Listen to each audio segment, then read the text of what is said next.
Namaskar. I am Dr. Gayatri Pandit. Welcome to my channel Learning with Gayatri. आपण एक lesson बघितला कुठला बरं? सुगरणीचे घरटे. SSC बोर्डाच्या 6वीच्या पुस्तकातला मराठीचा धडा. सुगरणीचे घरटे हा लेसन बघितला. त्याच्यावरची प्रश्नोत्तर पण बघितली. पण एक आपल्याला अजून एक बघायची आहे गोष्ट, ती म्हणजे व्याकरण. हे व्याकरण अतिशय सोपं आहे. तुम्हाला आज आपण ह्या लेसनवरचं व्याकरण बघायचं आहे. आता तुम्ही बघा, तुम्ही पाहिलेले पक्षी व त्यांची घरटी यांची चित्रे गोळा करा, हे तुम्हाला उपक्रम दिलेला आहे. आता खालील वाक्य वाचा. तो फळा, ती वही, ते फळ. आपण तो फळाला काय वापरतो? तो फळा, तो फळा, तो टॉवेल, तो माणूस. इथे काय वापरलं? तो हा शब्द वापरला. पण आणि ती वही, ती मुलगी, ह्याच्यामध्ये काय वापरलं आपण? ती वापरलं. आता बघा, ते फळ, ते दार, ते कपाट, ते पुस्तक, ह्याला काय आपण वापरलं? ते. म्हणजे काय काय वापरलं आपण? तो, ती आणि ते, हे तिन्ही वापरलं. पण हे तिन्ही काय काय आहे हे लक्षात येईल का तुमच्या? बघा बरं. जेव्हा आपण एखाद्या शब्दाच्या आधी तो असं वापरतो, तेव्हा तो शब्द काय होतो? पुल्लिंग. आपण इथं जेंडर बघतोय. काय बघतोय? जेंडर. तर ते काय आहे? तो फळा, तो फळा. इथे तो शर्ट, तो दिवा, इथं तो वापरलाय. ज्या ठिकाणी आपण तो वापरतो त्याला आपण पुल्लिंग म्हणतात. हे आपण लिंग हे आता इथे बघतोय. तो फळा या ठिकाणी आपण तो वापरलं, तर ह्याला आपण काय म्हणणार? पुल्लिंग. तो दिवा, दिवा काय झाला? पुल्लिंग. दिव्याचं लिंग कुठलं आलं? पुल्लिंग. तो दिवा. तो शर्ट, शर्टच्या मागे आपण काय वापरलं? तो वापरलं. मग आता तो वापरलं की आपण त्याला काय म्हणणार? कोणतं लिंग म्हणणार त्याला? पुल्लिंग. आता तो फळा हे झालं. ती वही. आता वहीच्या मागे काय वापरलं आपण? ती वापरलं. तर पुढे बघा, ती लावतो तेव्हा तो स्त्रीलिंग शब्द. ती वही, ती वही. इथे काय वापरलं? ती. आता मुलगी, ती मुलगी. ती मुलगीच्या मागे काय वापरलं? ती वापरलं. मग मुलगी ह्याचं लिंग काय झालं? स्त्रीलिंग. ती वापरलं मागं की त्याचं स्त्रीलिंग म्हणायचं. तो वापरलं की त्याला पुल्लिंग म्हणायचं. स्त्रीलिंग म्हणजे ती आणि पुल्लिंग म्हणजे त्याच्या मागे आपण तो वापरतो ते पुल्लिंग. तर पुल्लिंग बघितलं, स्त्रीलिंग बघितलं. आता अजून एक आहे बरं का. ते लावतो तेव्हा नपुसकलिंग शब्द बनतो. आता इथे ते काय वापरलं? इथे ते फळ, ते फळ, ते कपाट, ते दार. इथे काय वापरलं? कपाटाला ते कपाट वापरलं. दाराला काय वापरलं आपण? ते दार. इथं काय झालं मग? ते दार. दार ह्याचं लिंग कुठलं झालं? नपुसकलिंग. इथे काय झालं? नपुसकलिंग. ते म्हटलं की लगेच नपुसकलिंग हा शब्द तिथे यायलाच पाहिजे. म्हणजे ते दार, दार ह्याचं लिंग कुठलं झालं? नपुसकलिंग. कपाट, ते कपाट, कपाटाच्या मागे ते आलं. ते आल्याबरोबर त्याला आपण नपुसकलिंग असं लिंग दाखवू शकतो. ते घड्याळ, घड्याळाच्या मागे काय लावलं? ते घड्याळ. मग तेचं लिंग कुठलं झालं? ते घड्याळ. घड्याळाचं लिंग कुठलं झालं? घड्याळ नपुसकलिंग. ते चित्र, चित्रचं कसं काय झालं? नपुसकलिंग. ते पुस्तक, पुस्तकाच्या मागे काय आलं? ते. मग याचं लिंग कुठलं झालं? पुस्तकाचं नपुसकलिंग. ती मुलगी. ती तुम्हाला हे करतील बरं का, जंबल करतील बरं का. मुलगी लिहितील आणि लिंग कुठलं कुठलं ओळखा म्हणून सांगतील. मग मुलगी म्हटलं की लगेच मुलगीला आपण काय वापरतो बरं? ती मुलगी. मग हे काय झालं? स्त्रीलिंग. मुलगा, ह्याला आपण काय मागे लावतो? तो मुलगा. मग काय इथे येईल? पुल्लिंग. आता इथे काय झालं? तो मुलगा, ती मुलगी आणि ते कपाट. हे सगळे आपण त्याच्या माग आपण काय लावतो हे लक्षात घ्या. म्हणजे तुम्हाला लिंग ओळखायला खूप सोपं जाईल. हे सोपं आहे, अगदी सोपं आहे. फक्त एकच करायचं की तो शब्द आपण बोलून बघायचा आणि त्याच्यामागे काय लागतं? तो लागतो का, ती लागते का, ते लागतं? ह्यातलं कुठलं लागतं? मग ते लागत असेल तर नपुंसकलिंग लिहून टाकायचं. ते कपाट. कपाट नपुंसकलिंग. मुलगी, ती मुलगी. मुलगीच्या काय मागे काय लावतो आपण? ती मुलगी. मग ती स्त्रीलिंग झालं. आणि पुढे काय? तो टॉवेल. टॉवेलच्या मागे काय लावतो? तो टॉवेल. मग ते काय झालं? पुल्लिंग. अशा वेळेला काय करायचं?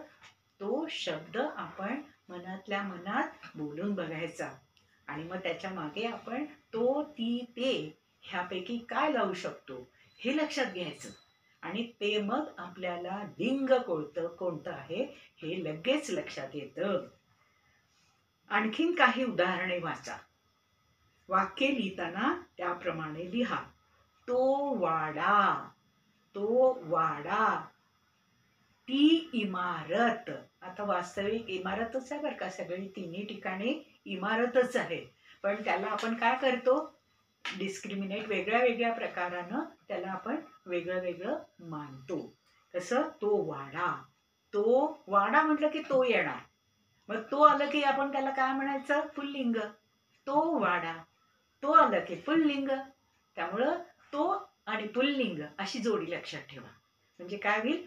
तो पुल्लिंग, ती स्त्रीलिंग आणि ते नपुंसकलिंग अशा जोड्या लक्षात ठेवा. म्हणजे काय होईल?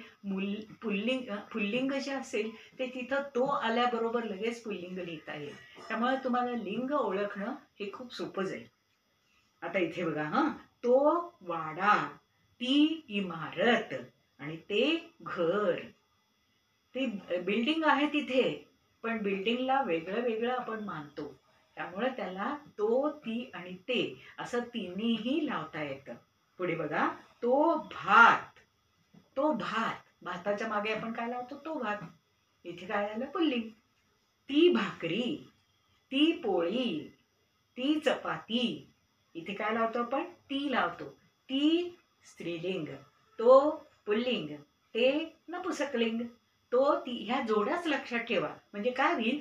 तुम्हाला ह्या जोड्या लक्षात ठेवून लिंग लिहायचं एकदम सोपं होऊन जाईल. ते पेन. ते पेन. ती पेन्सिल. इथं काय झालं? ती पेन्सिल म्हटलं की स्त्रीलिंग झालं आणि ते पेन म्हटलं की नपुंसकलिंग झालं. लिहायचंच काम करतं ना दोन्ही पण दोन्हीला लिंग वेगळं वेगळं लागतं. पुढे बघा. मीना हुशार मुलगी आहे. मीनाच्या भावाचे नाव मिहीर आहे. मीना मिहीरला दादा म्हणते. मिहीर मीनाला ताई म्हणतो. मीना आणि मिहीर एकाच शाळेत शिकतात.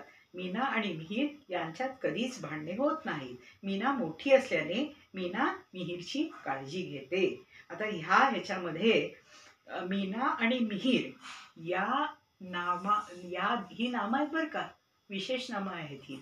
आणि ह्या नामांऐवजी आपल्याला तिथे काय वापरता येईल हे या ठिकाणी आपल्याला शिकायचं. आता काय होतं की मीना शाळेला जाते. मीना बरोबर भाऊ मिहीर पण जातो. आता इथे काय आपल्याला लिहिता येईल? मीना बरोबर तिचा भाऊ. आता तिचा हा शब्द कशासाठी आलाय? हा शब्द तुम्हाला काय दाखवतो?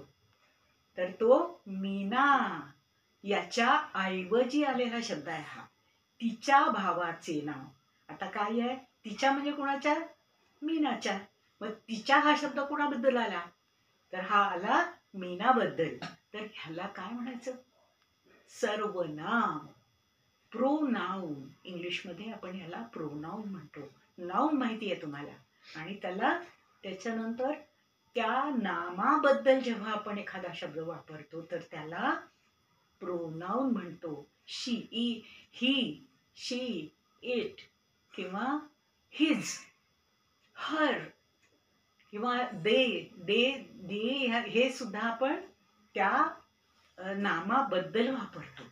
जेव्हा नामाच्या बद्दल एखादा शब्द वापरला जातो त्यावेळेला त्याला सर्वनाम म्हटलं जातं. तर तुम्हाला सर्वनाम, आता आपण ह्याच्या आधी आपण काय बघितलं, लिंग बघितले.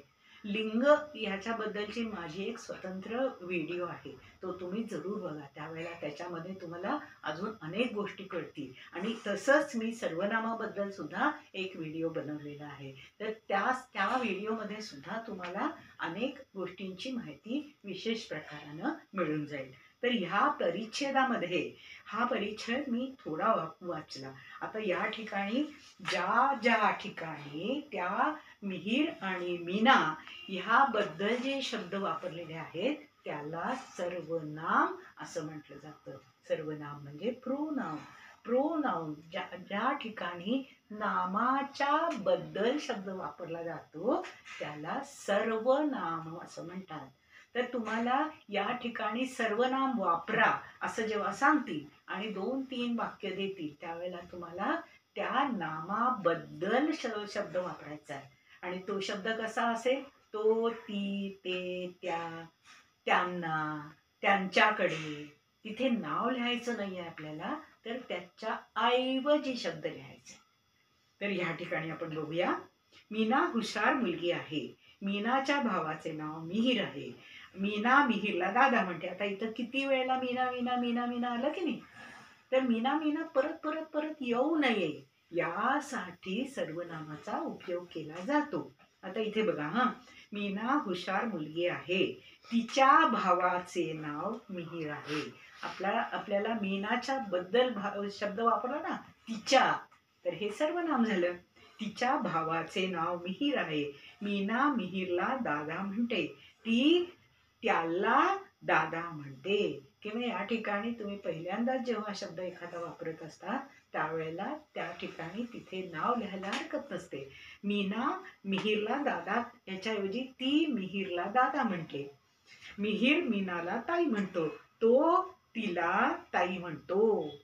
तो तिला, आता हे मिहीर बद्दल तो म्हटलं आपण आणि मीना बद्दल तिला म्हटलं. तिला ताई म्हणतो. असा हा पूर्ण पॅरेग्राफ तुम्ही छान प्रकारानं स्वतःच्या वहीत लिहू शकता. मीना आणि मिहीर एकाच शाळेत जातात. ती आणि तो एकाच शाळेत जातात. मीना आणि मिहीर यांच्यात कधीच भांडणे होत नाहीत. त्यांच्या दोघांच्यात कधीच भांडणे होत नाहीत. मीना मोठी असल्याने मीना मिहीरची काळजी घेते. आता इथं किती वेळेला मीना मीना मीना झालं बघा बरं. ती मोठी असल्याने ती मिहीरची काळजी घेते असं आपल्याला इथं लिहिता येईल. वरील परिच्छेदात मीना आणि मिहीर या भावंडांचे वर्णन आलेले आहे. मीना व मिहीर या शब्दाऐवजी दुसरे शब्द वापरून तयार केलेला पुढचा परिच्छेद वाचा. ऐवजी हा शब्द लक्षात ठेवा. नामाच्या ऐवजी, नामाच्या ऐवजी, नामाच्या ठिकाणी जेव्हा दुसरा शब्द येतो त्याला सर्वनाम म्हणतात. आता बघा, मीना हुशार मुलगी आहे. तिच्या भावाचे नाव. आता तिच्या हा शब्द कशासाठी आला? मीनासाठी. तिच्या भावाचे नाव मिहीर आहे. तिच्या हा शब्द आला बरं का इथे. कशासाठी आला? नामासाठी. नामासाठी आलेला जो शब्द असतो त्याला सर्वनाम, प्रोनाउन असं म्हटलं जातं. ती त्याला दादा म्हणते. आपण मगाशी बघितलं हे वाक्य. तो तिला ताई म्हणतो. हेही वाक्य आपण मगाशी बघितलं. ते एकाच शाळेत शिकतात. ते हा शब्द त्या दोघांच्या बद्दल आला बरं का. मीना आणि मिहीर या दोघांच्या बद्दल ते हा शब्द आला. ते हा शब्द सुद्धा सर्वनाम आहे. त्यांच्यामध्ये कधीच भांडणे होत नाहीत. हेही वाक्य आपण बघितलं. ती मोठी असल्याने त्याची काळजी घेते. आता ती मोठी असल्याने, मीना मोठी असल्याने मीनाच्या ऐवजी ती हा शब्द आला. त्याची काळजी घेते. त्याची हा शब्द कशाबद्दल आला? मिहीर बद्दल आलं. मिहीर त्याची काळजी घेते, ती मोठी असल्याने ती मिहीरची काळजी घेते. मीना आणि मिहीर या नामाऐवजी आपण तिच्या, ती, त्याला, तो, तिला, ते, त्यांच्या, ती, त्याची असे शब्द वापरलेले आहेत. आता आपण हे सगळे शब्द बघितलेले आहेत. या शब्दांना सर्वनाम म्हणतात. सर्वनाम म्हणजे प्रोनाउन. नामाऐवजी आपण जो शब्द वापरतो त्या शब्दाला सर्वनाम म्हणतात. आता लक्षात आलं असेल तुमच्या सर्वनामाबद्दल. मी जो व्हिडिओ बनवला तो तुम्ही जरूर बघा. खालील वाक्यातील सर्वनामे अधोरेखित करा. अधोरेखित म्हणजे अंडरलाईन करा. मी कुमारला हाक मारली. आता या ठिकाणी मी आले बघा. मी कुणाबद्दल, मी हे नाव नाही आहे कुणाचं. एक व्यक्ती आहे, ती स्वतःसाठी, स्वतःच्या नावाऐवजी मी हा शब्द वापरते. मी कुमारला हाक मारली. पुढे बघा, तुला नवीन दप्तर आणले. आई सांगते बरं का मुलाला, तुला. तू हा शब्द त्या मुलाबद्दल वापरलाय. मुलाचं नाव इथं वापरलेलं नाहीये. मुलगा ही शब्द वापरलेला नाहीये. तर इथं काय वापरलंय? मुलगा जो कोणी आहे किंवा मुलगी आहे तिच्याबद्दल तुला, तुला नवीन दप्तर आणले. तुला हा शब्द काय आहे? सर्वनाम. त्याचा फोटो छान येतो. त्याचा नामाबद्दल वापरलेला आहे. त्याचा, त्याचा म्हणजे कुठला मुलगा म्हटलेला नाही आहे, माणूस म्हटलेला नाही आहे, कुत्रा, प्राणी, कुठलाही प्राण्याबद्दल पण म्हटलेला नाही आहे. त्याचा एवढंच म्हटलेलं आहे. ते त्या नामाबद्दल आलेला शब्द आहे, म्हणून त्याचा हे सर्वनाम होईल. पुढे बघा, मी त्यांना सुविचार सांगितला. मी त्यांना सुविचार सांगितला. मी हा शब्द आलाय. मी हा शब्द सर्वनाम. त्यांना सर्वनाम. त्याने घर झाडून घेतले. त्याने सर्वनाम. पुढे बघा, आपण पतंग उडवूया. आपण इथे कोणी स्पेसिफिक मुलगा, मुलगी किंवा माणूस किंवा बाई किंवा काही सांगितलेलं नाही, तर आपण नामाबद्दल आलेला हा शब्द आहे. त्यामुळे हा सर्वनाम नामाबद्दल आलेला आहे, नामाच्या ऐवजी आलेला आहे, म्हणून हा सर्वनाम आहे. खालील परिच्छेद वाचा. त्यातील सर्वनामे अधोरेखित करा. अंडरलाईन करा. अधोरेखित म्हणजे अंडरलाईन. काही काही वेळेला तुमचं काय होतं, एखादा शब्द समजत नाही आणि मग त्याचं उत्तर काय लिहायचा हा प्रश्न पडतो. त्यामुळं प्रश्नाचा अर्थ आपल्याला समजणं आवश्यक आहे. म्हणून एखादा शब्द जेव्हा तुम्हाला न समजणारा येतो ना, त्यावेळेला त्याचा अर्थ व्यवस्थित जाणून घ्या. आता इथे अधोरेखित हा शब्द तुम्हाला कदाचित माहिती असेल, पण अधोरेखित याचा अर्थ अंडरलाईन करा. जो सर्वनाम तुम्हाला त्या ठिकाणी दिसेल तर त्याच्या खाली अंडरलाईन करा. सलीम नुकताच शाळेत दाखल झाला होता. आता इथे सलीम एवढा शब्द वापरला. सलीम हे नाव आहे, सर्वनाम नाही. सर्वनाम हे सलीम बद्दल जेव्हा शब्द येईल, बद्दल किंवा ऐवजी शब्द येईल, त्या ठिकाणी सर्वनाम होईल. त्याला शाळेत करमत नव्हते. त्याला कशाबद्दल आला? सलीम बद्दल आलेला शब्द आहे. सलीम बद्दल आलेला शब्द आहे. बद्दल हे लक्षात ठेवा. कशाच्या बद्दल, कशाच्या ऐवजी जर शब्द आला तर त्या ठिकाणी सर्वनाम असतं. तो त्याच्या आई बरोबर शाळेत जायचा. आता इथे दोन सर्वनाम आलीत बरं का. तो, त्याच्या, तो आणि त्याच्या हे सलीम बद्दल आलेले शब्द आहेत. त्यामुळं सलीम बद्दल, सलीमच्या ऐवजी आलेले शब्द म्हणून ते काय आहे? सर्वनाम. आता तुम्हाला सर्वनाम म्हणजे काय हे पक्क समजलं असेल. पुढे बघा, तेवढ्यात त्याला त्याची मैत्रीण दिसली. इथं सुद्धा दोन सर्वनाम आलेले आहेत. तेवढ्यात त्याला, त्याला सर्वनाम, त्याची सर्वनाम, मैत्रीण दिसली. सलीम त्याच्या आईला म्हणाला. सलीम त्याच्या स्वतःच्या आईला. सलीमच्या बद्दल त्याचा हा शब्द आलेला आहे. तू जा, मी आज तिच्या बरोबर घरी येईन. तू जा. तू हे कशाबद्दल आलं? आईबद्दल आलं. आईबद्दल किंवा आईच्या ऐवजी तू हा शब्द आला. म्हणून तू काय आहे? सर्वनाम. तू हे सर्वनाम. मी आज तिच्या बरोबर घरी येईन. मी हा कोणाबद्दल आला शब्द? सलीम बद्दल. सलीम बद्दल, सलीमच्या ऐवजी मी हा शब्द आलाय, म्हणून मी हे सर्वनाम. आज तिच्या बरोबर घरी येईन. तिच्या बरोबर. आता तिच्या हे काय आलं? मैत्रिणीच्या बद्दल आलाय बरं का हा शब्द. म्हणून तिच्या हे सर्वनाम आलं. त्यामुळे तुम्हाला आता सर्वनाम म्हणजे काय समजलं. तुम्हाला आज लिंग समजली. पुल्लिंग, स्त्रीलिंग, नपुसकलिंग. तो, ती, ते आणि हे लिंग समजले. आणि काय समजलं? सर्वनाम. सर्वनाम हे नामाच्या बद्दल आलेलं आहे. तो, ती, ते, मी, त्यांना, त्यांच्या हे सगळे सर्वनाम आहेत. त्यामुळे तुम्हाला आता सर्वनाम पण समजलं आणि लिंग पण समजली. तुम्हाला आजचा माझा व्हिडिओ कसा वाटला जरूर सांगा मला.